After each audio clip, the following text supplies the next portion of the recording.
বিগত প্রায় 3 বছর ধরে আমাকে বহুবার হুমকি দেওয়া হয়েছে, তোমাকে ব্ল্যাক লিস্ট করা হবে, সৌদি আরব যাওয়া বন্ধ করা হবে। তো তোমরা আবার সৌদি আরব যাওয়া বন্ধ করবা, তার আগে আমার দয়াল নবী আমাকে 25 বার হজ করাইছে। আমাকে বন্ধ করে দাও, তোমার দেশে আমি না গেলাম, অসুবিধা নাই। আপনার বিরুদ্ধে আন্তর্জাতিক ভাবে মামলা হতে পারে, আন্তর্জাতিক মামলা হলে আমি আরো খুশি, আমাকে নিয়ে জেলে রেখে দেন। আমি আন্তর্জাতিক মামলা কেন, আমি গোটা দুনিয়া ছাড়তে পারি, চাকরি ছাড়তে পারি, মান সম্মান ছাড়তে পারি।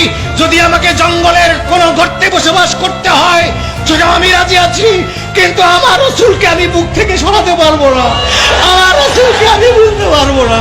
তোমরা যতই যা করো, আমি রাসূলকে বুঝতে পারবো না।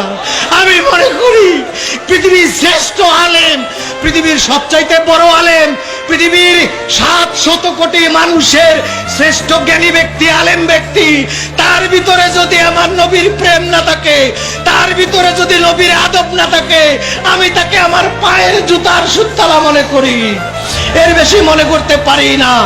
রাস্তার মুচি, রাস্তার চামার, রাস্তার একটা সুইপার যদি তার কলিজায় নবীর প্রেম থাকে, নবীর আদব থাকে, আমি আমার মাথার তাজ থাকে আমি মনে করি। সুতরাং এর ঊর্ধ্বে আমি যেতে পারবো না।